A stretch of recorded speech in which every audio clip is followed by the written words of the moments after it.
All right, good afternoon, morning, night. Welcome to another episode of Good News York. Mike Brindisi, your solo host today. Matt is off feeding children somewhere, or maybe he's bullying them. I don't know. He does one or the other. I can't remember. Either way, it's just me for this special segment. I'm very excited. First of all, it's Thursday.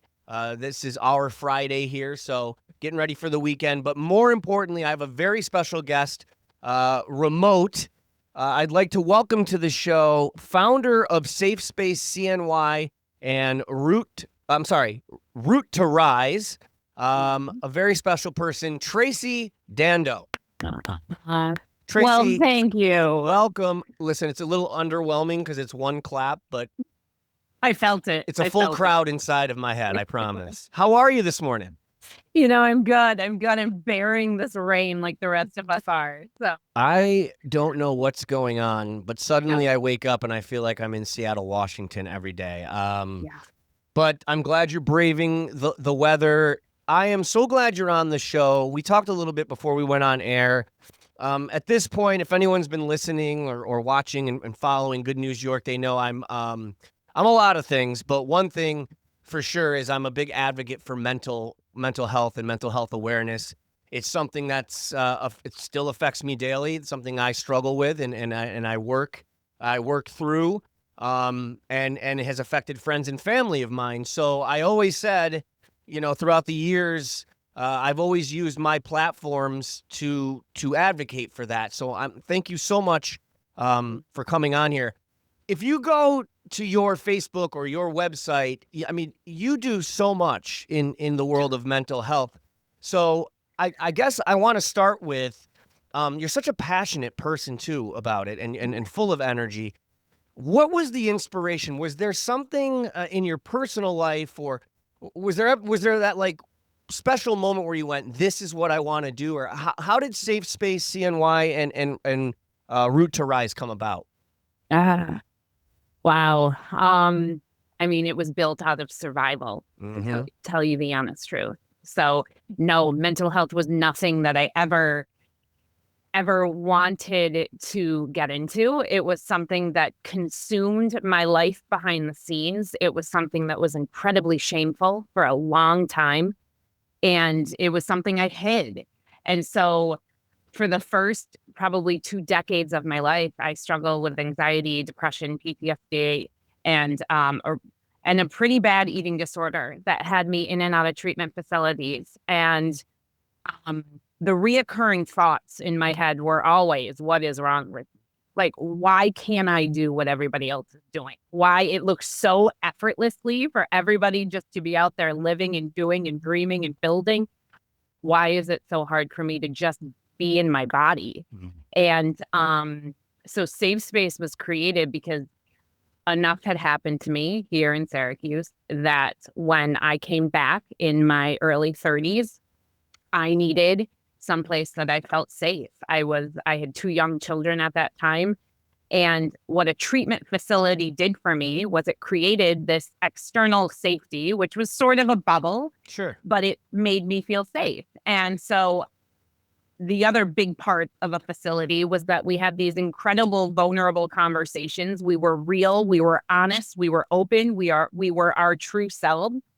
And I had never experienced a type of connection like that in my day-to-day life. Like as a teacher and as a mom and as a friend, I didn't know how to do that. And so I created SafeSpace out of a selfish need that I needed to feel safe and survive here in Syracuse. That is absolutely inspiring, and you're giving me goosebumps because I remember that feeling of, the first time I had my first panic attack, and as you know, when it had, first of all, this was in the late 90s, and there was not a lot of mental health. I mean, there was mental health awareness, but nothing like there is now. And so I remember just explaining to my parents that I just feel sick. I feel like I'm dying all the time, or I feel like I'm having a heart attack. And then finally someone said, I think you're having anxiety. And at that time, which is funny to think now with all the transparency, I went anxiety. I'm like, isn't that when you're just like excited to go to a birthday party or something? I didn't even know what that meant. And, fast forward, I too have lived with anxiety and depression and PTSD from childhood trauma and who knows what else. But my point is, having just the word safe space, when you're going through something like that, is such a beacon of hope. Like, wait a minute, there's others that feel like me. There's, because let's be honest, it's like going to the gym, right? You hear about talk therapy and you people say you should go, but it's very scary if you don't know what therapy is about and you think, am I going to lay on a couch and they have a clipboard? I'm not comfortable. And then when you go, you find out, oh my God, this is one of the greatest things you could do for yourself.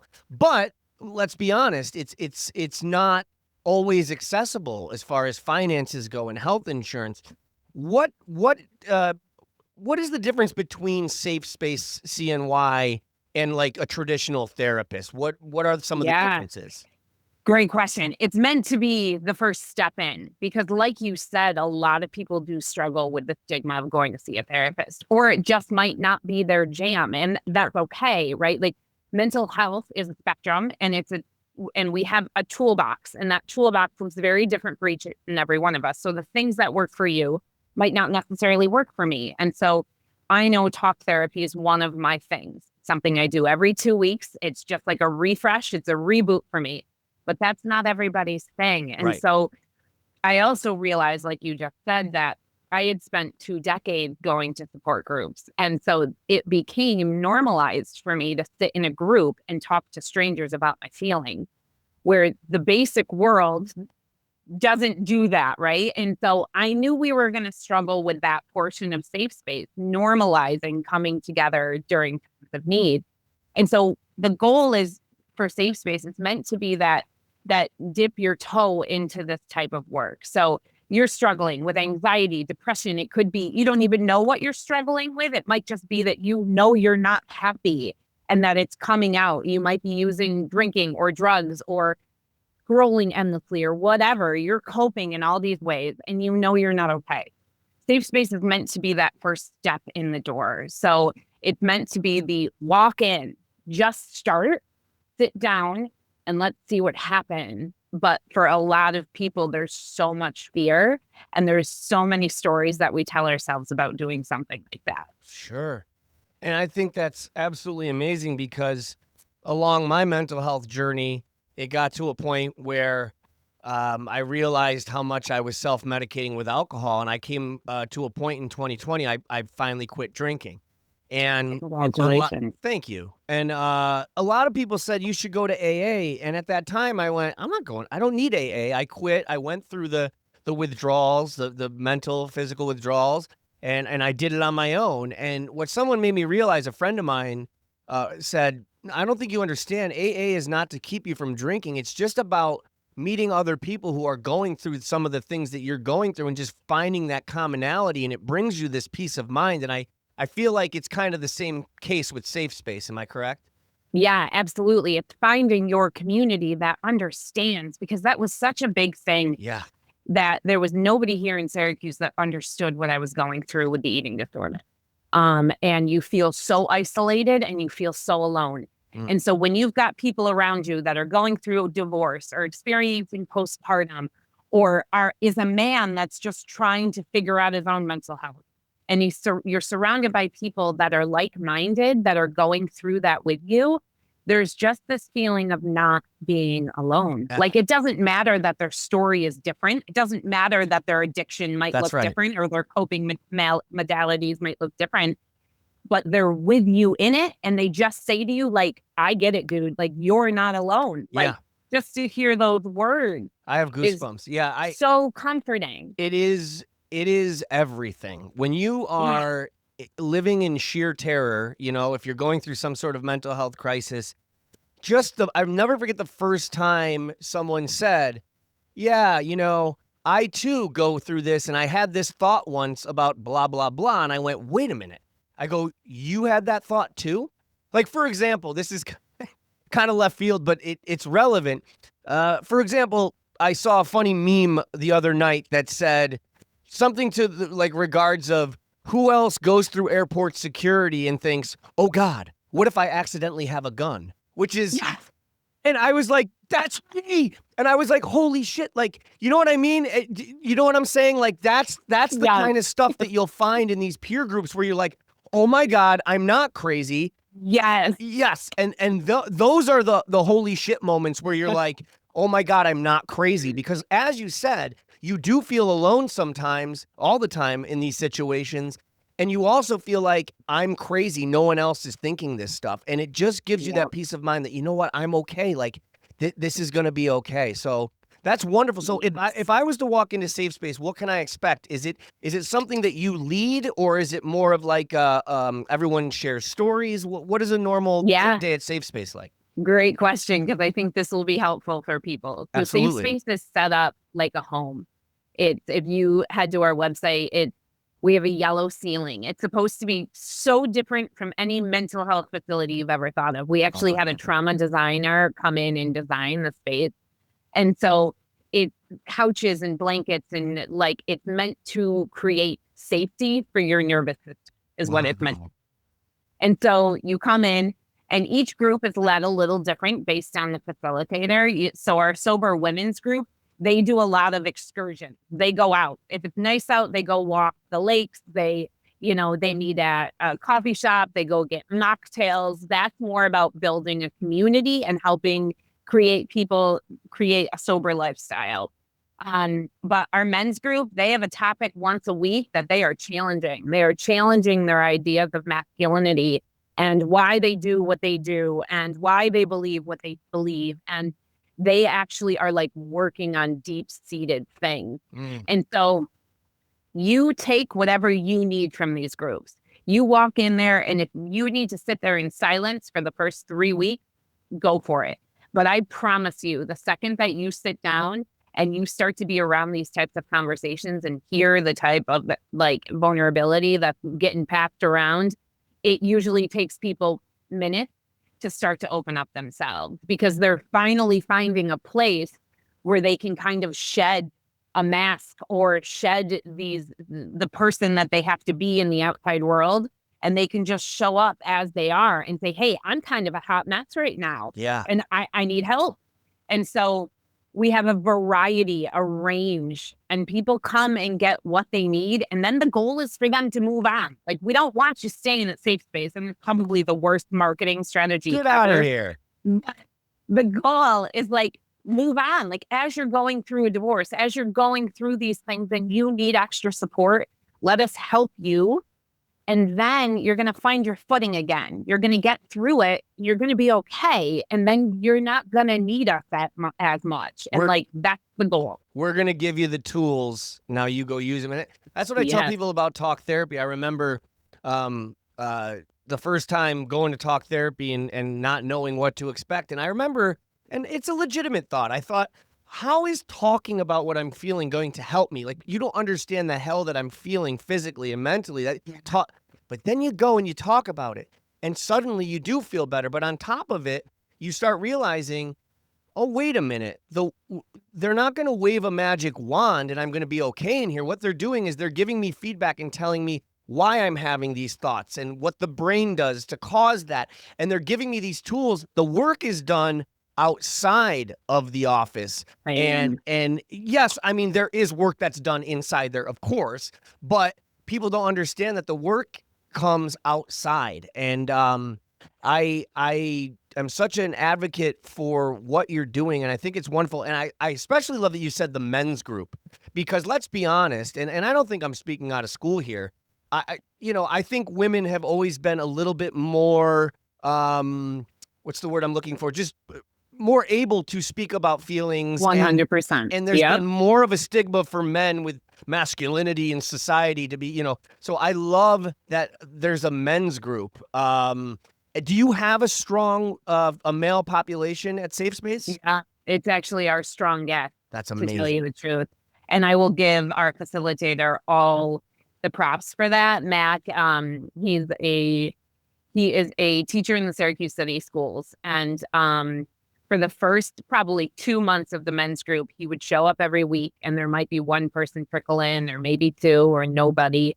And he was like, I'm determined, because he's like, I know how much men are struggling out there right now and how scary it is to walk into this door. And so we've probably had over 150 men walk through the door now. Absolutely amazing. And some stay for a couple of months. We've had some that have stayed for over a year because they've met their friends there now. Like they're on this track of getting better and healing things and becoming better men. And they're like, I'm not leaving this group behind, you know? And so, yeah, our men's group is our most popular group. That makes me so happy. It makes me so happy because, you know, it's not just for the people that are suffering. You know, as a society, if you zoom out on a, I guess, a macro level, you know, the more that we feel better ourselves, the more we're going to treat others well. And it's a whole trickle down of how much this helps, you know, the people involved, but also society as a whole. And it sounds dramatic, but I think you and I both agree it's true. It is so true. It is so true. So where, I mean, we have all your information, which we're going to post, websites and stuff like that. But let's say someone's interested to go to be a part of SafeSpace CNY. What's the first step? I would say head to the website and check us out. And then our socials are probably our biggest when it comes to upcoming events and ways to get involved. And really, you can take a look at the branding behind it. It's really, it's all inclusive. Our brand is all inclusive because mental health hits every single one of us. And it does not discriminate, right? We are all on this journey together. And I think we like to look at other people and create these stories of, no, but they're doing it. They're okay. I mean, I did that for years, right? But COVID was a very clear indicator that nobody's okay. Everybody is dealing with their own demons. Everybody is dealing with their own work. And it just looks different for each and every one of us. And so anyway, tangent, head to our website, head to our socials, and message, email, like reach out if you have specific questions, because most people do. Like just signing up and showing up is scary for some people. So if you have specific questions, like please reach out and we can answer or make it as safe as possible for you to do so. That's amazing, Tracy. I absolutely love that. You know, it's funny.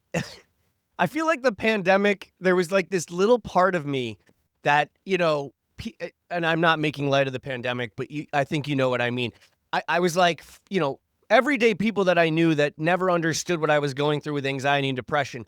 Suddenly, it was like they understood because now they were feeling it. There was something tangible that happened in this world. And I'm like, right, what you're going through with the pandemic, imagine going through that on a Tuesday on your way to the grocery store. Oh, my God. You spot on. You were spot on. I remember I lived in Korea. I lived in Asia for like 6 years. And that's when my panic attacks started. And I remember being like, okay, so if I die, I just need to go into the most crowded area. So I would go into like the middle of the subway station and just stand there. And I'd be like, imagine trying to explain this to somebody that you are so terrified that you're not going to survive whatever's going on inside of you, that like the extremes you go to, like, it doesn't make sense to people who haven't experienced. No, it doesn't. And I don't wish that on them. And I envy people that don't feel that. But I think people don't realize, like when you say, I have anxiety and depression, some people think, well, just calm down. Nothing's wrong. And what are you sad about? And I try to tell people that I don't think you understand that it's not tangible. It's a complete physical and mental mindset. It's not like I'm sad about something. I'm just sad, and it feels I feel dread. I feel like imagine when you're someone jumps out and scares you, and you're like, ah. Now just imagine feeling that again on a Tuesday in your car for zero reasons. You know, so there's so much, and I'm not going to get into it, but this is something that people can share that you would talk about at SafeSpace CNY. It's absolutely wonderful. Have you seen or have you noticed kind of an uptick post-pandemic? Did you see more people coming to you? Yeah. But let's think about it. So the pandemic forced people to have to sit in their discomfort, right? So they sat in unhappy marriages, they sat in unhappy jobs, they sat with their stuff that they hadn't worked on or processed. They were forced because the world shut down, right? So during that time, we saw like definitely an influx of groups and participation, and because people got to like a breaking point. Now the world is open back up, right? There's plenty of distraction. There's plenty of things to keep you busy. And so there has definitely been like some of our groups kind of dissolved on their own. And there's been a molding of the mission. Like we definitely attract certain people. But now what we're trying to do is really partner with other organizations out there that are doing similar things, businesses that are working on their mental wellness of their companies. And there's ways that, I mean, mental health is ingrained in all of this, you know? So the organization is molding post-pandemic, but I think it needs to, because the world is changing too. Syracuse is changing, right? And it was built off of Syracuse. So I wouldn't say it's just growing in different ways. Yeah, I couldn't agree more. I could talk to you about SafeSpace for another 2 hours, but I want to move on so that I don't keep you here too long. I want to talk about Root to Rise. That's also kind of, it's a separate thing, but this is all kind of involved together. Root to Rise, from what I've read, is it a yearly retreat that you do? I know it just happened on May 3rd. Talk about Root to Rise and what that's all about, if you don't mind. Absolutely. So Root to Rise was created with two other providers and great friends here in the community, Meg Thomas and Jamie Weisberg. And they both at that time have their own spaces. So Meg is definitely more of our spiritual part. She is a yoga instructor, a meditation facilitator, a breathwork facilitator, a sound healer. And then Jamie studies and works in positive psychology and works one-on-one with businesses and create corporate culture in a more positive psychology way. And then there was me with SafeSpace. And so what we wanted to do was to create another container for people to start to work on themselves, to start to feel safe. And so we now know that all of this is nervous system work. Like you said, like the body, the brain, it's all connected. And so you have to deal with it sort of in a safe space, because they have to feel external safety to start to do the internal work. And so we have been introduced to this property, Vander Camp, which is just like heaven on earth up in CNY, which so many people have still yet to visit. It's on the other side. It's in Cleveland, New York. Okay. And they're turning it into a retreat center. And we were like, we're just going to like run a local retreat. And we dreamed up this idea of creating a retreat every season where people come for a day. There's time for them to get childcare, come after work. Like we tried to make it really manageable for individuals here in Syracuse and Central New York. And we take them on this full day journey that would take days to do if you went to a retreat, say, in the Caribbean or Pennsylvania. Like we create one day that really like creates significant change. And so we've done that. We did it 5 times last year. We're doing 3 this year. And so, yeah, it's just one more, it sort of builds off what the 3 of us are trying to do in our own communities. You know, I love that, because there's I try to find comedy in everything. The comedic irony about that is I love that you do. I'm assuming you do this locally, correct? Yeah. And see, I love that, because for a long time, part of my anxiety was being far away from home, you know, because you're afraid to be away from home. So ironically, I think it's great that you're doing these retreats, because there might be some people that struggle thinking, oh God, I don't want to go away for 3 days, or how am I going to get childcare? So I think it all makes sense.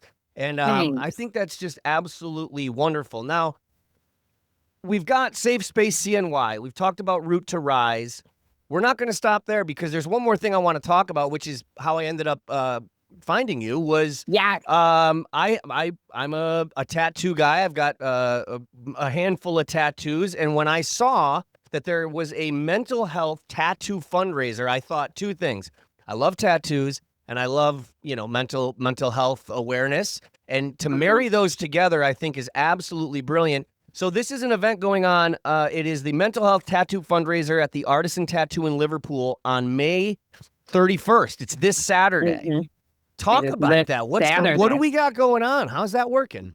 No, I love that you connected that because I too am fairly heavily tattooed, right? Yeah. And there's something about individuals that have experienced either trauma or it's a way of like, I feel like it's a creative outlet for individuals. And they go hand in hand for some reason. And so 100%. Artisan is actually the one that did my full arm. And I love these guys. Matt is a fantastic human. And he attached onto this idea right from the get-go. And last year we started it and we probably had 400 people show up. And we were like, oh my God. And we could only get through like a quarter of the line. And these guys, we had 5 tattooed artists going nonstop throughout the whole. Wow. And so we were like, yeah. So this year we were like, we got to think up another way. And so we started it. We're doing a raffle. So we've been selling raffle tickets. That's now ended where you could get a tattoo for $30. And so we've sold all of those. Now we've got 30 spots left. Individuals can show up between 10 to 4 on Saturday, put their name in the raffle. We're going to pick 30 people from that raffle. They will then get the last remaining spots. And we have 2. So last year we just had 1 sheet to choose from. This year we have 2 sheets. There's like over 25 tattoos to pick from. I mean, it is insane. You can't get a tattoo for that amount, especially from artisans. Like they're insanely talented. Yeah. So it's just not fun. We have massage therapists coming out. We have food trucks. We have, we'll have music. It's going to be more of an event this year because we found that last year people just stood in line for hours and we were like, okay, we have to make this a little more. So that's, I'm really excited. And I'm assuming this is an outdoor event? They'll tattoo in the shop, but the rest of the stuff will be outdoors. Yeah. Amazing. And where can people go to find out about this tattoo fundraiser? Yeah. So it's on our website under our event page. And it's also all over our Facebook and our Instagram social media. So there's an event link with all the information. If you've got questions, please reach out. Check out the tattoos that are available. I recommend if you want one of the remaining 30 spots, I'd get there by 10 so you can get your raffle ticket. And then it should be just a fun day. It's funny you were talking about tattoos and I never talk about this stuff. Since I got on this show, I have opened up so much about my personal mental health just by design because I've been, having a lot of guests on where we talk about it. You're talking about how tattoos and people who have struggled, they go hand in hand. I actually got a tattoo. You're not gonna be able to see it, but it's a semicolon.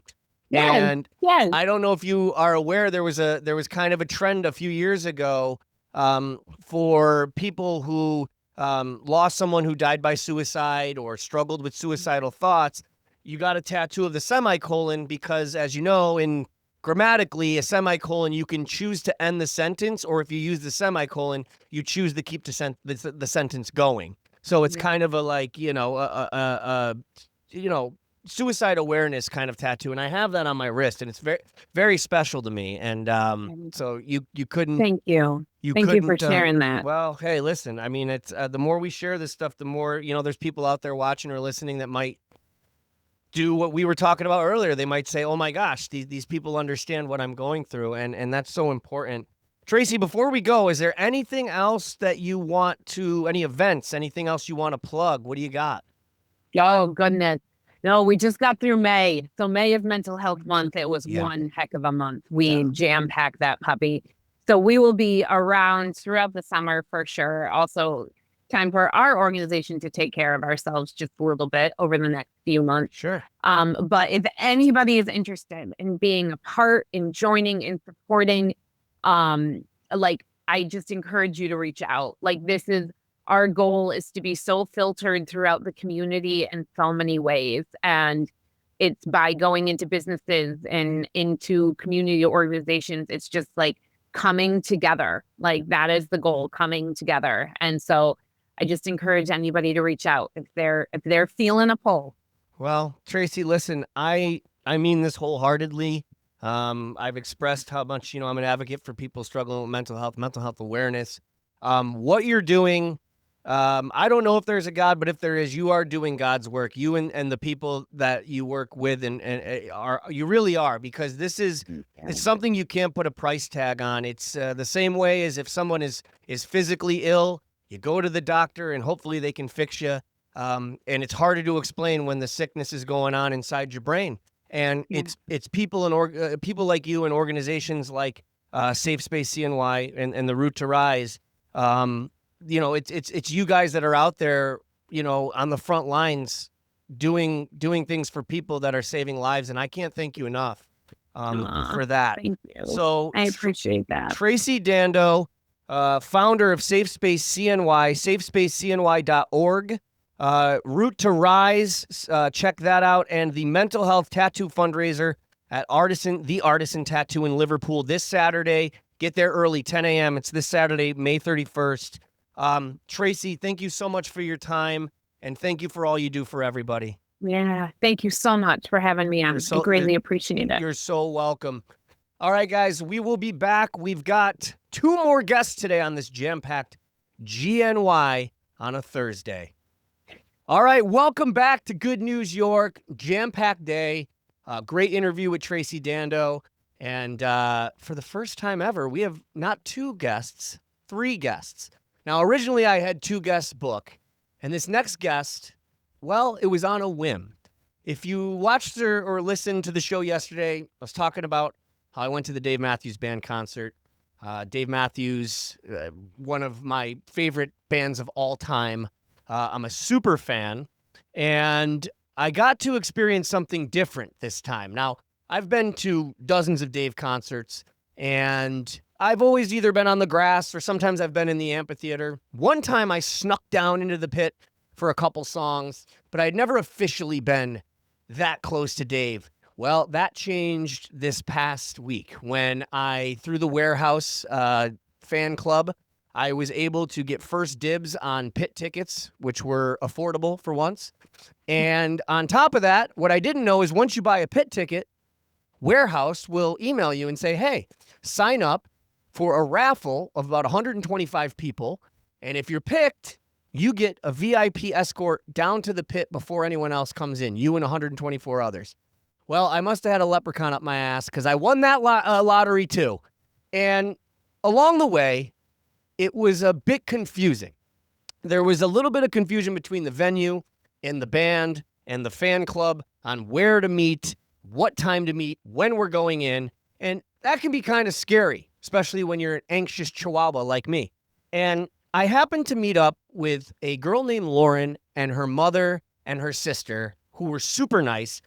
We met in line. I thought we exchanged pleasantries. It would be cool. Oh, it's your first time in the pit. My first time in the pit, too. Turned out we spent the entire day together. We were escorted down together. We stood next to each other. We kept each other's spots. And if you've ever been on a road trip with people that maybe you don't know very well, or you've been through an experience with people you don't know very well, when you come out on the other side, you kind of have a bond because you went through something so cool together or something so big. And that's what happened with Lauryn and her family. So at the end of the show, after our entire day together, we said, we should exchange info. They have tickets for sale for an upcoming Dave show. And then it dawned on me, now that I'm part of Good News York, wait a minute, I can go a step further. I'll have them on the damn show. So without further ado, enough of my rambling. Everybody, it's Lauryn. Let's give it up for Lauryn. I know, uneventful. We only have one person clapping. Lauryn, my buddy, how are you? You're the best. So, Lauryn, now, first of all, for obvious reasons, I had you on the show because I love you. We had such a great time together. But you're not just any Dave fan. You came decked out in, you had your Dave gear on, but you had a captain's hat on because of the song Captain. And you were just full of energy. You are a Dave superfan like myself. I'm so happy you're on the show. How are you? I'm good. I'm happy to be here. Thank you so much for having me. You're so welcome. So you were at the show. Tell us who you came with. So I came with my mom, who is a diehard Dave fan. She's been to over 150 shows. She raised me on Dave, me and my sister. And we go whenever we can. It's our favorite thing to do as mom and daughters. It's the best. Can I tell you how cool that? Like my parents, I love them. Nowhere near that cool. I have been a Dave fan since 1995. I don't know what age you are, but I know you're younger than me. I can just tell. I'm an old man. How the hell do you squeeze in I've only been to maybe 10 to 15 12 to 15 Dave shows, 150. That is mind-blowing. How does that even, how do you or your mom find time? Do you tour with the band all summer? How does that work? So I don't know how anybody has the funds to even afford things like that. But my mom was into them when they first really started. Her and her best friend would like follow them basically anywhere that they could go, that they could access where it was affordable and easy to get to, they'd go. So those first like beginning years of Dave, they were trailing Vegas, anywhere around New York, down south, they were there. That's amazing. Yeah. That is absolutely amazing. Now, how many shows have you been to personally? So this one in Syracuse was my 16th show with the band, and I've seen Dave and Tim perform once at Farm Aid. Beautiful. You knew that right off the top of your head. So you and I are kind of in the same boat in that I've been to about the same amount of shows, and I've seen Dave and Tim a couple times. Right. That's first of all, I love your fanhood. You got Dave to sign your hat, which we'll talk about all that. But the thing that you and I bonded on the most was, as many shows as we've been to, we had never been in the pit, let alone you and I were front row. I mean, we're talking against the rail, baby. And we were very excited and everything was great. But then you and I both realized at the same time, like, where the hell do we go from here? Like, once you experience Dave front row, how the hell are we ever going to go into seats again? We don't. Simple answer, we don't. We don't. We're going to go broke. Yeah. So, I feel like Dave Matthews and the Dave Matthews Band, they're one of those few bands that either you're all in or you're all out. I've never met a casual Dave fan. It's kind of like Springsteen is the same way. Everyone has a story of how they got hooked on Dave because, like I said, it's either all or nothing. Tell me if you can recall, what was the moment or the day or the thing? What made you become a Dave fan? So my biggest flex is when I didn't like Dave, actually. My mom, when I was born, I came into the world to the song Halloween by Dave Matthews Band. That's what was playing in the hospital. And my mom was screaming to turn it off because she was, going nuts. So, but that's the first song that I heard starting my life. And as a child growing up, I would always tell her to turn it off because for some reason I wasn't into it as a kid. And then maybe when I was like 20, something just clicked, like some cosmic thing happened where I was like, this is the best thing I've ever heard. And I've been hooked ever since. That's so wait, was Halloween on per request by your mother or was it just okay? I was like, what hospital is that awesome that they're playing Halloween? Yeah. Wow. It was going and then screamed at my dad to turn it off. Well, that's a high tense moment. Yes.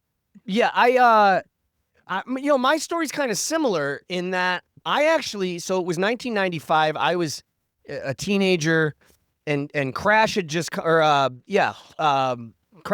had just come out and a bunch of my friends liked Dave. And I'll be honest, I was like, dude, this guy's weird. Like his voice is, I don't know. I was like, I'm busy listening to Nirvana and, all the other stuff going on. And I'm like, this guy's weird. Like it's a sound I've never heard. And he's got this nasally voice. Like, why do you guys listen to him? Fast forward, it's the weekend. We wanted to go to my buddy Brett's house and we remembered that he was up at Vernon Downs watching Dave Matthews. This was 1997, actually. And we're like, back then there were no cell phones and stuff like that. So we're like, hey, you know what? Fuck it. Let's go. Let's drive to Vernon Downs and sneak in and find Brett. Fast forward, we did. We We distracted the security guard and we climbed a fence and ran in, and they were yelling at us. And I got in, this was right before these Crowded Streets came out. I got in for the last 4 songs, and I remember it was The Last Stop was like the first song I heard, and then they did Don't Drink the Water and Rapunzel, and then they closed with Trippin' Billies. And as you know, Carter Buford, who I think is the greatest drummer of all time, just goes fucking ham wild, especially in 1997.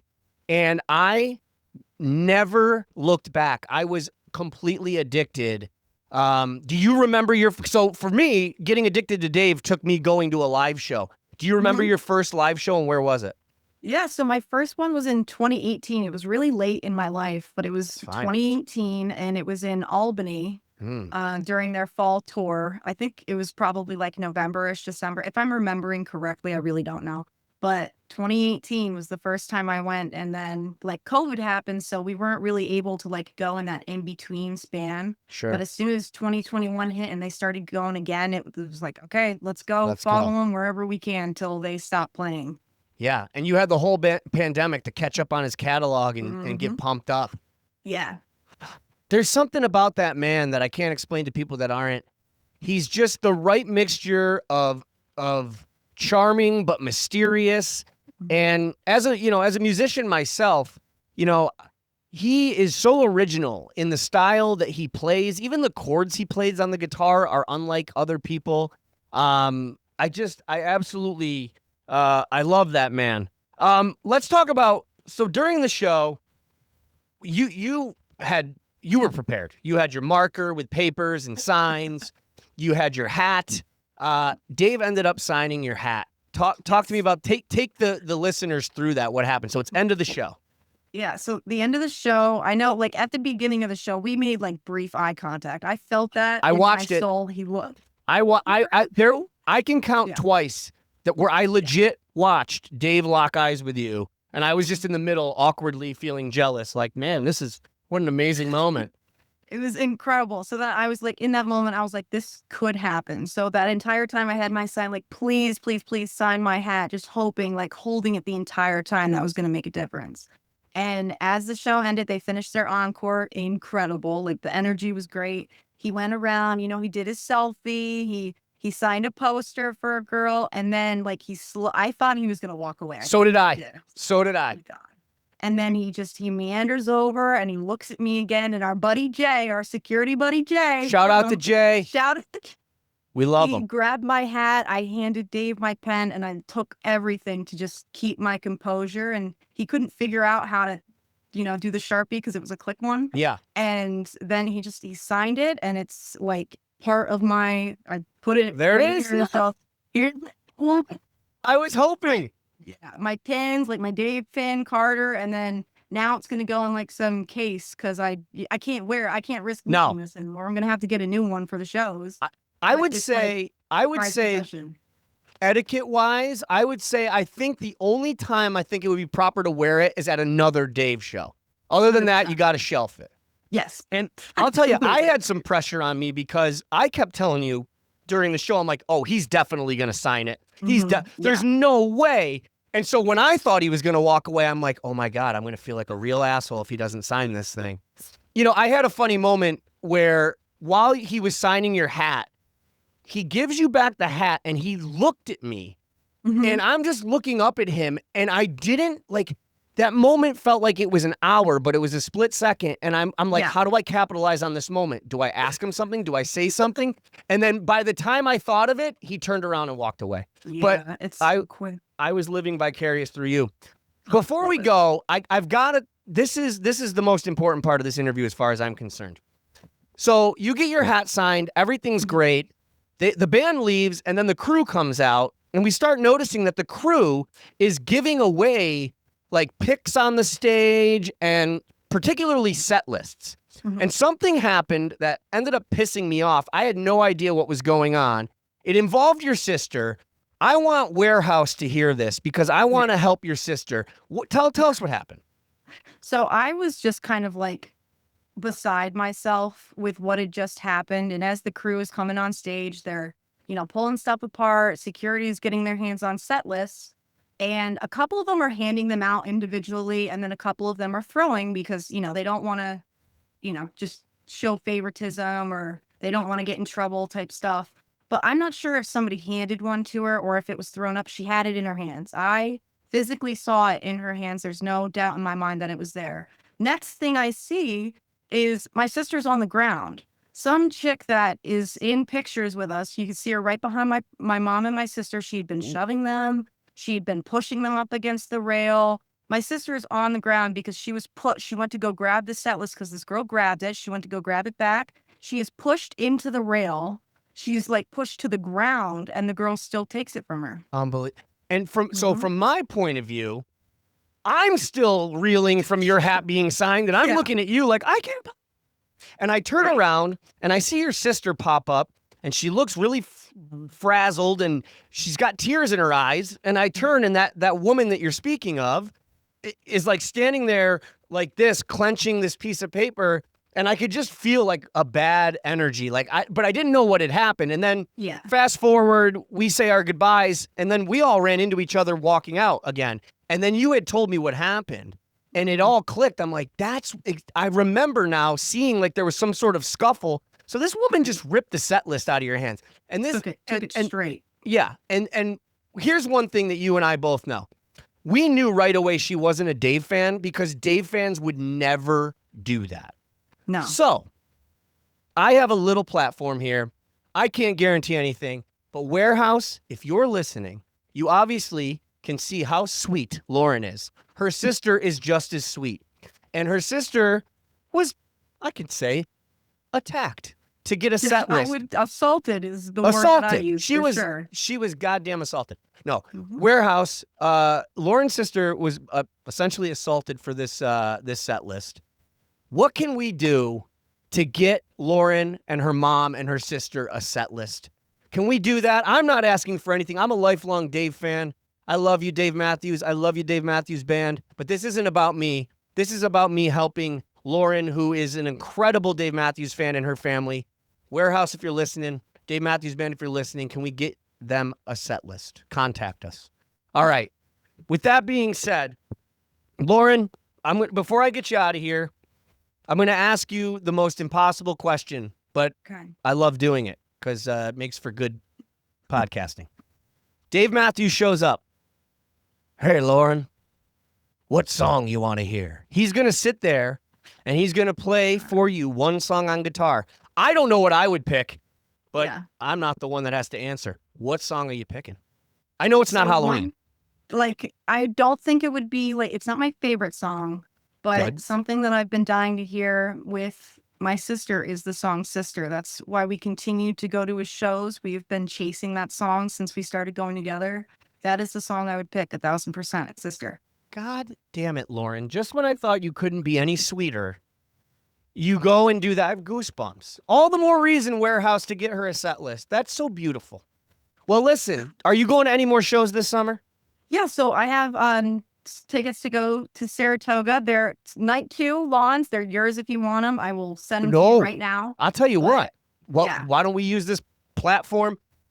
I don't know how to safely do this. How can someone get a hold of you to get those tickets?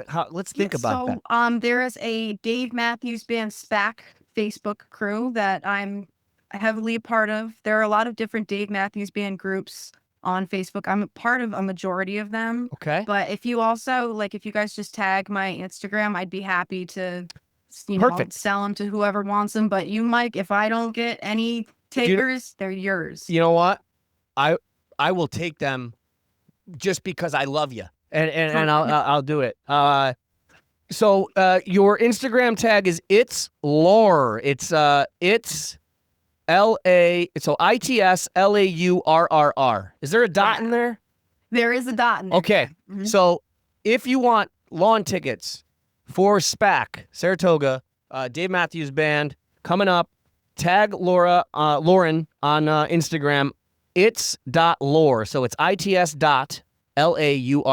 We'll throw it up on the screen when we edit it in post-production. But yeah, I'm sure we'll get those tickets sold for you. Anything else you want to promote or talk about? No, I'm happy that I got to meet you. It was one of the best experiences in the pit. I couldn't have asked for a better pit neighbor. You made it fun for us. You, Jay, we made friends. We had a great time, and I hope I get to see you again in another show. You know what? Well, we've connected on social media, which is what's beautiful about social media.